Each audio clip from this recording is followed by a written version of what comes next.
Em nome do Pai, e do Filho, e do Espírito Santo. Amém. Naquele tempo, a mãe e os irmãos de Jesus aproximaram-se, mas não podiam chegar perto dele, por causa da multidão.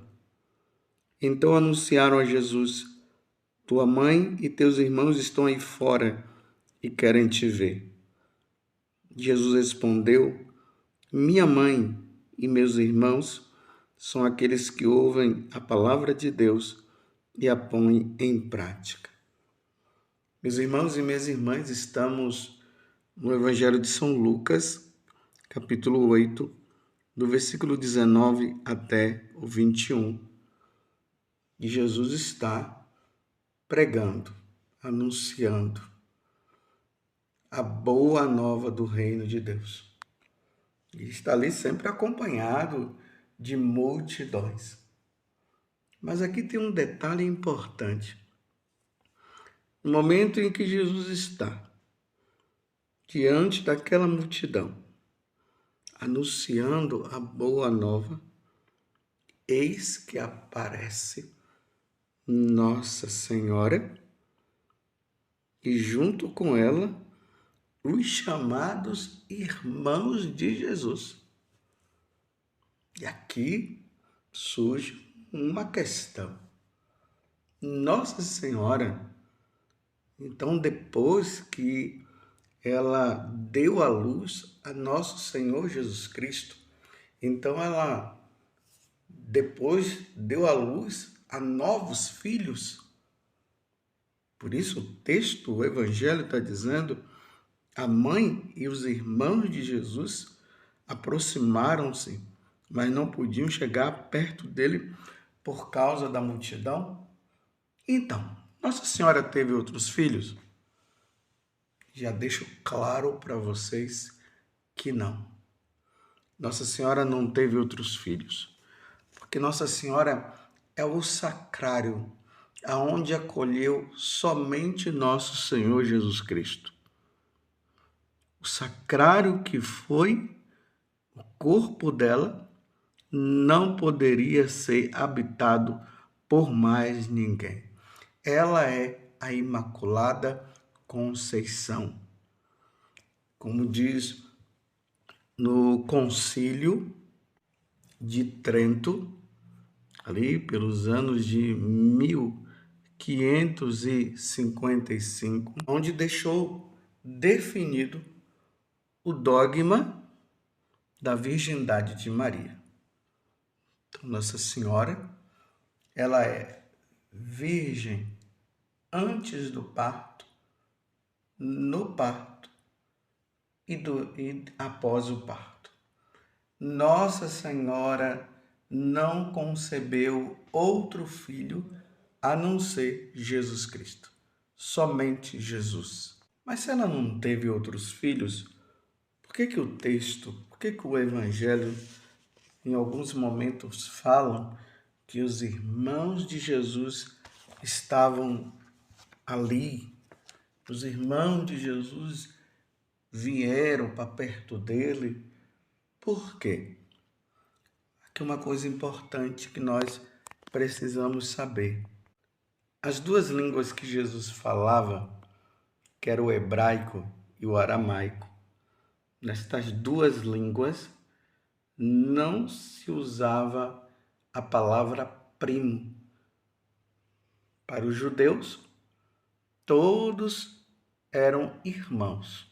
Existiam os irmãos de sangue e existiam também os irmãos enquanto parentes. Aí os primos, as pessoas mais próximas, eram chamadas de irmãos, todos eram irmãos.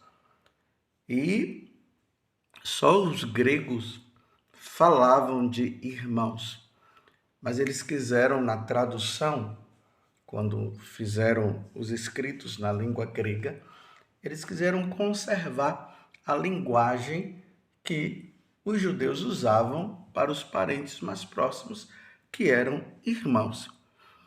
Por exemplo, no livro do Gênesis, quando fala de Caim e Abel, E isso está lá no capítulo 4, versículo 9. Lá diz assim, livro do Gênesis, capítulo 4, versículo 9.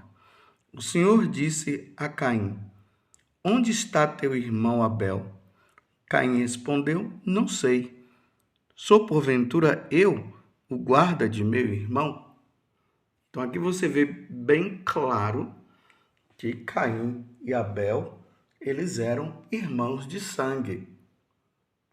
Porém, no capítulo 13 do livro do Gênesis, versículo 8, lá vai dizer assim: Abraão disse a Ló: Rogo-te que não haja discórdia entre mim e ti, nem entre os nossos pastores, pois somos irmãos. Lembramos que Abraão e Ló, eles eram primos, porém, na língua hebraica não comportava essa palavra primo, por isso eles chamavam de irmãos. Mas na verdade, quem era então Tiago, José, Judas? Eles que eram chamados os irmãos de Jesus. Como é que nós então podemos dizer que eles não eram irmãos de sangue? Em Mateus 27, versículo 56, lá diz assim: Entre elas se achavam Maria Madalena e Maria, mãe de Tiago e de José, e a mãe dos filhos de Zebedeu. Essa Maria era Maria, a esposa de Cleofas, onde João, no capítulo 19, versículo 25, quando Jesus estava ali aos pés da cruz, ali nos diz assim: Junto à cruz de Jesus estavam de pé sua mãe, a irmã de sua mãe, Maria, mulher de Cleofas, e Maria Madalena, que é a mãe, no caso de Tiago, José e também em Judas. Você sabe que tem aquela carta de Judas, mas não é Judas Iscariotes, não. Nós temos essa carta de São Judas, que ela tem um só capítulo. E ali, no capítulo 1, versículo 1, ele vai dizer que Judas é irmão de Tiago. Bem, ouvindo isso, não dá para nós fazermos aqui uma exegese quanto a essa questão, mas eu queria apenas trazer isso para que nós tirássemos da nossa cabeça essas falas que vêm do meio protestante, que eles não aceitam a virgindade de Nossa Senhora, e eles pegam o texto bíblico de forma bem superficial e começam a ficar dizendo que Nossa Senhora, depois que gerou Jesus, ela teve outros filhos e fica nessa conversa e tal, e às vezes nos deixa confusos, né?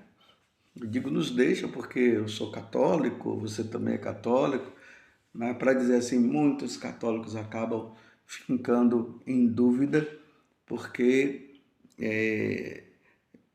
coloca-se essa dúvida. Me desculpe eu falar assim, mas para você entender melhor. Na minha cabeça, é impossível conceber, por mais que seja uma coisa sagrada, o matrimônio é algo sagrado, então o relacionamento entre um homem e uma mulher é sagrado quando isso acontece dentro do sacramento do matrimônio. Imagine um homem e uma mulher diante do amor entre um e outro, ao se unirem, geram um filho. Mas é muito lindo demais. Imagine naquela barriga, ou melhor, naquele ventre, um ser é gerado. É muito bonito. Mas quero dizer, meus irmãos, que na minha cabeça é inconcebível eu pensar, e nem quero pensar nisso, vendo Nossa Senhora, por mais que seja um momento sagrado, ela se relacionando com José. É inconcebível isso. Maria é de uma pureza muito grande.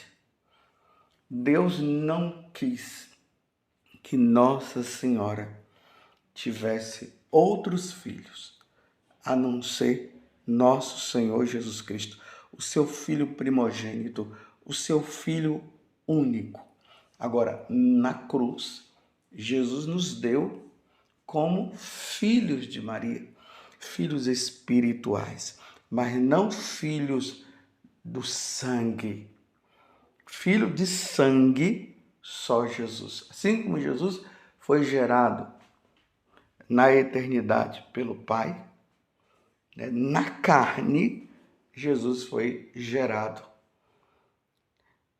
em Nossa Senhora, tudo pela força do Espírito Santo. Como diz ali no primeiro capítulo do Evangelho de São Lucas, Nossa Senhora não sabia como é que ela ia poder ser mãe de Jesus. Quando o anjo Gabriel aparece para ela, ela fica na dúvida e o anjo Gabriel disse que tudo acontecerá sobre a ação do Espírito Santo. O Espírito Santo virá sobre ti. E aí os santos padres vão dizer, não teve união com homem nenhum. Aí o Espírito Santo veio sobre Nossa Senhora e depois Jesus é concebido no seu ventre.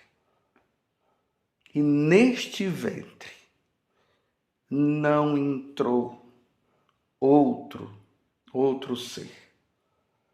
Não entrou outro ser. Só nosso Senhor Jesus Cristo.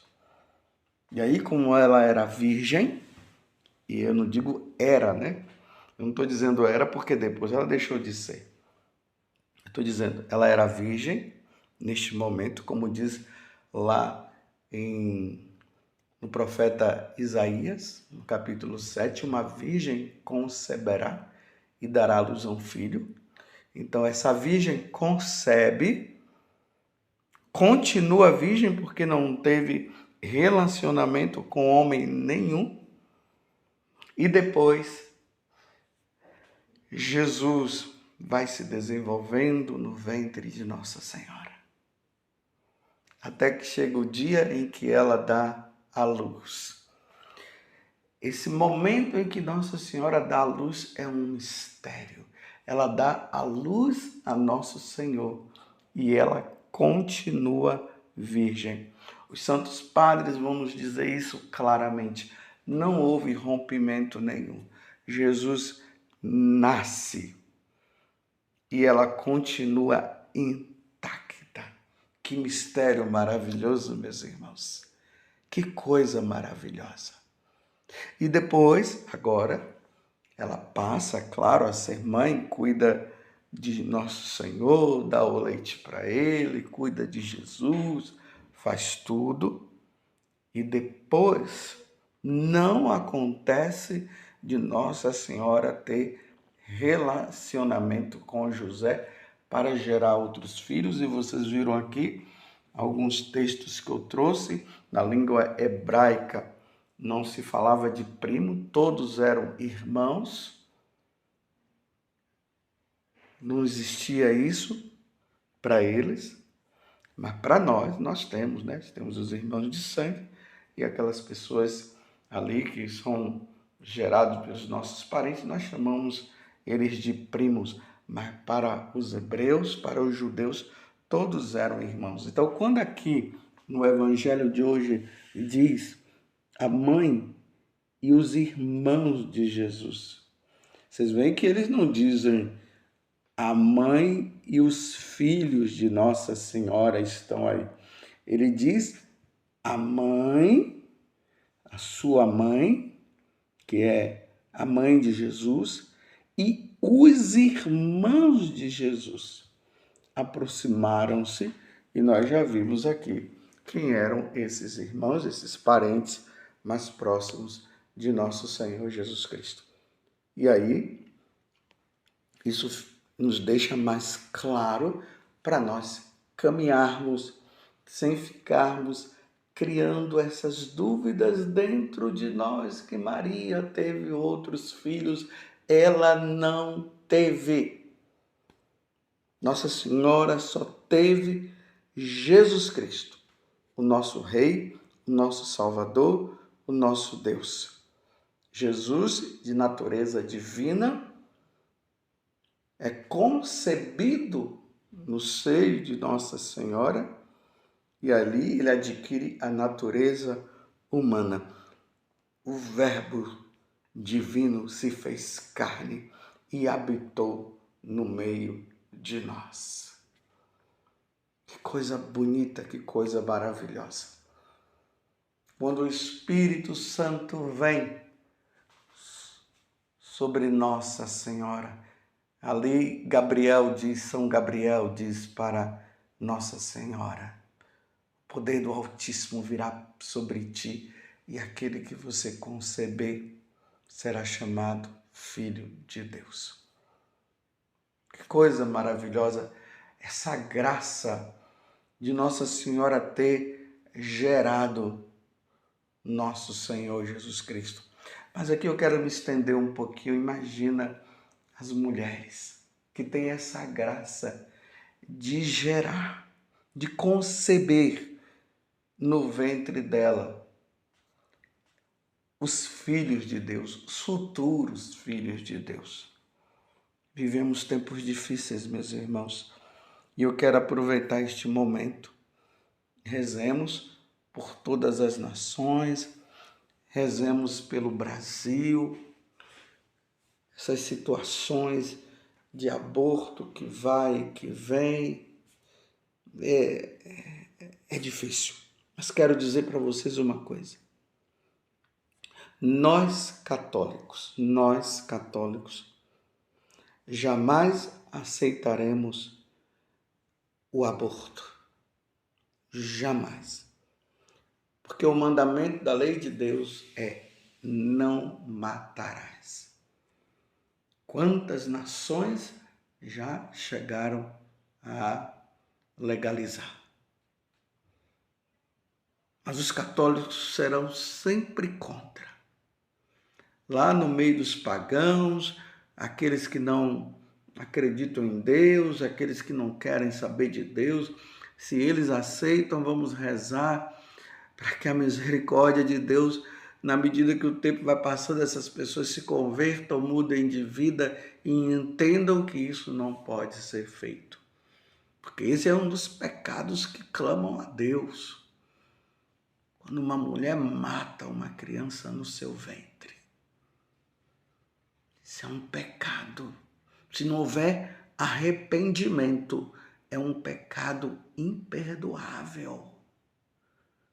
É imperdoável. A pessoa morrendo, a mulher que pratica e o homem que aceita dar remédio, paga médico, faz tudo isso. Ao morrerem, meus irmãos, não tem como se salvar. Irá direto para o inferno. Porque é inconcebível no coração de Deus se matar uma pessoa e muito mais matar uma pessoa inocente no ventre. Por causa disso, nós católicos nunca aceitaremos a legalização, a lei do aborto, a aprovação do aborto. Se um católico aprova, ele já não é mais católico, porque ele já está no plano de ir contra um mandamento da lei de Deus: não matarás. E quando Deus diz não matarás, é não matarás. Você está entendendo? Então voltemos ao Evangelho.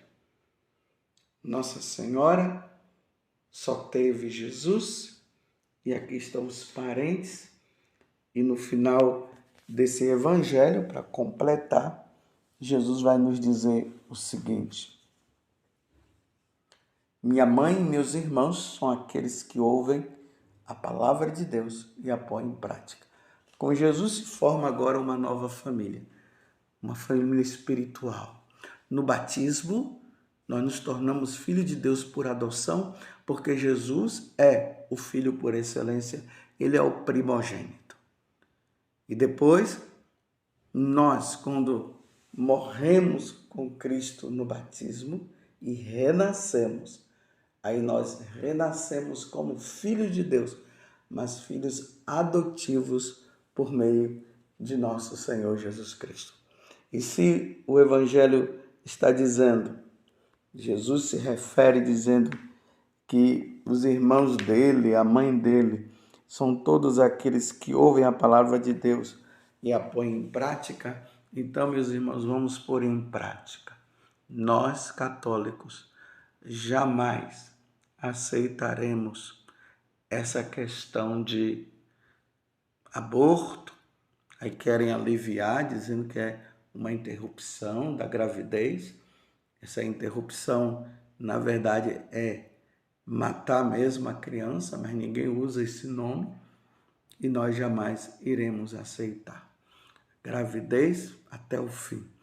Uma criança será sempre bem-vinda no seio de uma mulher. Louvado seja nosso Senhor Jesus Cristo, para sempre seja louvado, e a sua mãe, Maria Santíssima.